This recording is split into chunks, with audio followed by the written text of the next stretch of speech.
warahmatullahi wabarakatuh. Perkenalkan, nama saya Rabiatul Adawiyah, NIM 1810 1231 225.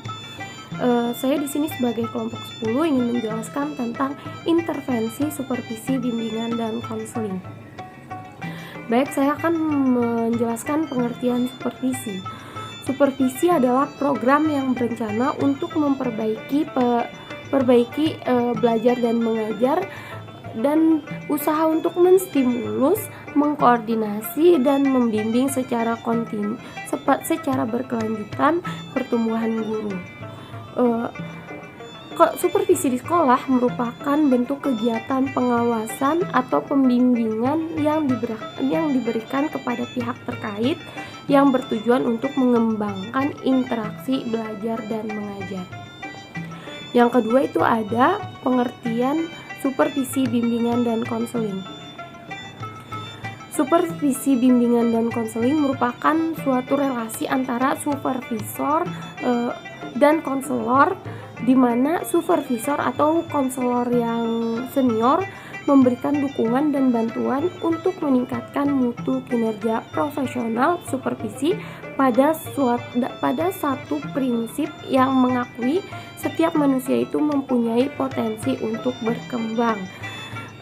Maka dari itu, supervisi program bimbingan dan konseling di sekolah adalah kegiatan pengawasan dan pembinaan yang diberikan kepada para pembimbing atau konselor untuk membantu para peserta didik yang sedang dalam tahap perkembangan guna mendapatkan situasi belajar mengajar yang lebih optimal.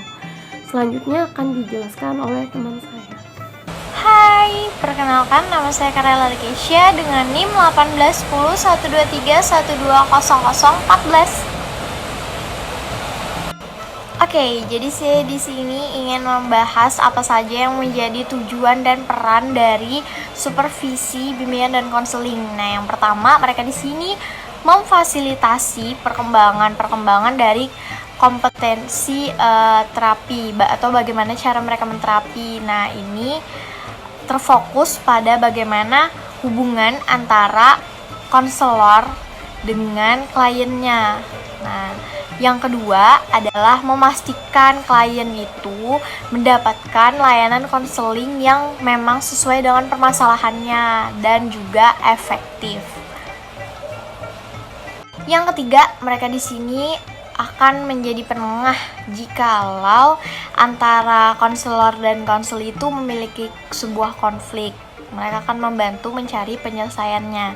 Dan yang keempat, mereka itu memastikan bahwa konselor yang memberikan layanan tadi itu sudah diberikan kebijakan-kebijakan atau sudah diberikan aturan. Jadi konselor tadi itu sudah memiliki perlindungan dari praktek yang dia kerjakan. Jadi tidak ada istilah halnya nanti mereka tuh melakukan malpraktek dan lain sebagainya karena sudah memiliki perlindungan hukum.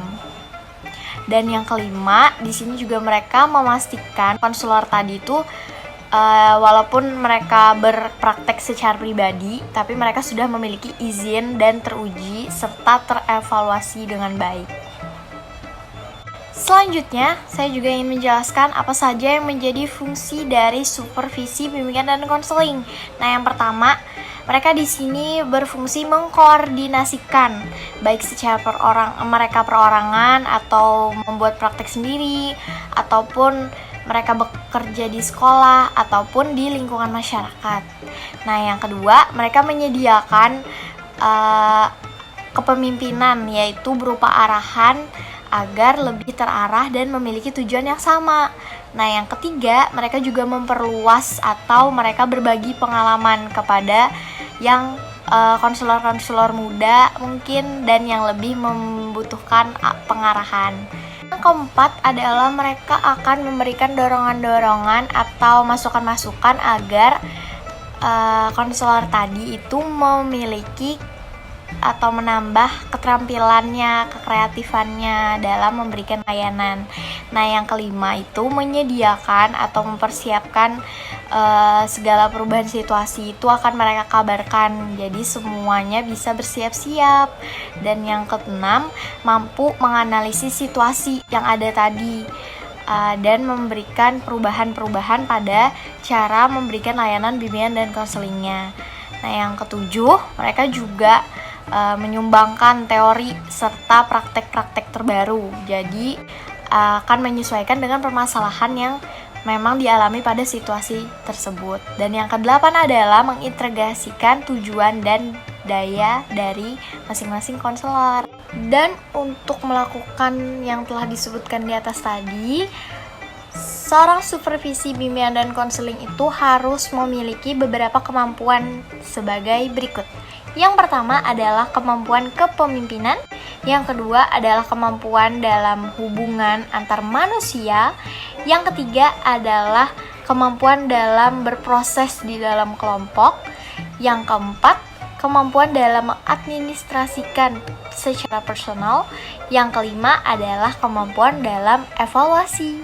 Sekian dari saya, akan dilanjutkan oleh teman saya.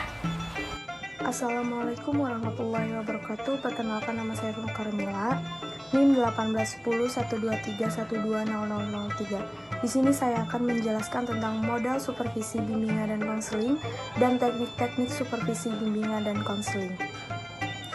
Oke, jadi modal supervisi bimbingan dan konseling ini ada 3 modal. Yang pertama, modal inspeksi. Nah, modal supervisi ini, supervisor mengadakan ke guru pembimbing untuk memastikan apakah instruksi-instruksi dari supervisor itu sudah dipatuhi atau tidak. Nah, yang kedua itu adalah model non-direktif. Nah, model ini berasumsi dasar yang digunakan adalah bahwa petugas bimbingan dan konseling atau guru pembimbing itu mampu menganalisa dan memecahkan masalah yang berhubungan dengan tugasnya sendiri. Nah, dan supervisor bimbingan konseling berkedudukan sebagai fasilitator. Jadi perilaku supervisor bimbingan dan konseling yang nampak adalah mendengarkan, menjelaskan, menyajikan, dan problem solving. Nah, jadi yang ketiga itu ada model kolaboratif.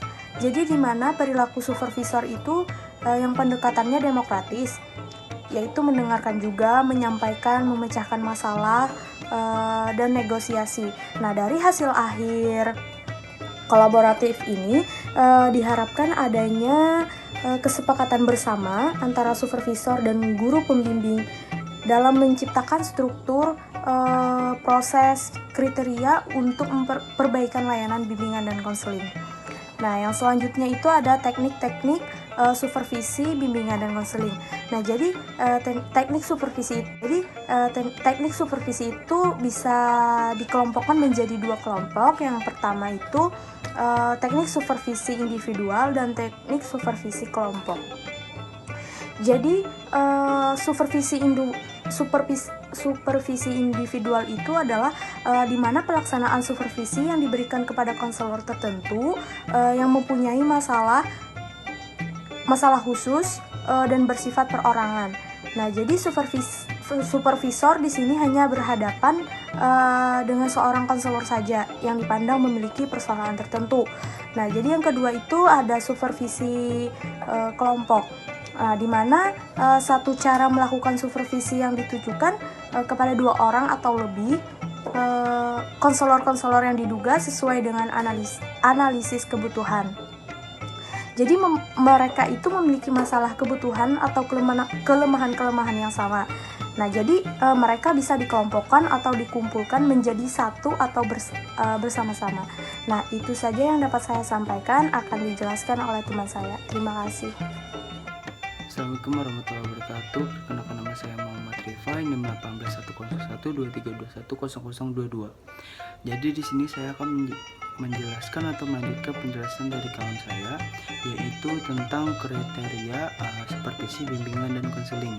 Menurut keputusan Menpan nomor 118 tahun 1996 menetapkan persyaratan mempunyai 2 kriteria. Yang pertama itu umum dan yang kedua itu khusus, yang mana diangkat dalam jabatan pengawas sekolah, dan syarat-syarat tersebut berlaku bagi pengawas bimbingan dan konseling. Adapun arti dari syarat umum adalah syarat umum seperti pegawai sipil yang memenuhi angka kriteria yang ditentukan, berkedudukan dan berpengalaman sebagai guru, serta sekurang-kurangnya selama 6 tahun berturut-turut dan telah mengikuti pendidikan dan pelatihan kedinasan di bidang pengawasan dan memperoleh surat tanda tamat pendidikan. Dan juga setiap unsur penilaian pelaksanaan pekerjaan sekurang-kurangnya bernilai baik dalam 2 tahun terakhir dan setinggi-tingginya 5 tahun sebelum mencapai batas usia jabatan pengawas sekolah.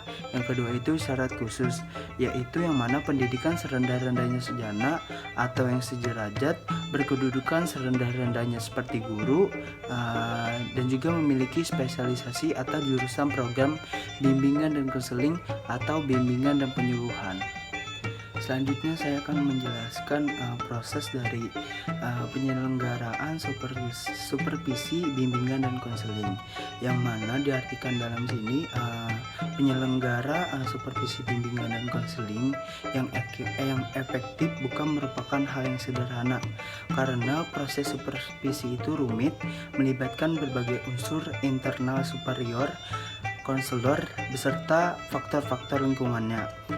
Supervisor yang dihadapkan kepada 3 tanggung jawab berat, yaitu melindungi kesejahteraan konseli, mentoring perkembangan, profesional supervise, dan melindungi kepentingan profesional dan masyarakat luas sebagai mengambil peran jamak ketika mereka berada di dalam ruang lingkup pendidikan, mentor, evaluator, dan teladan.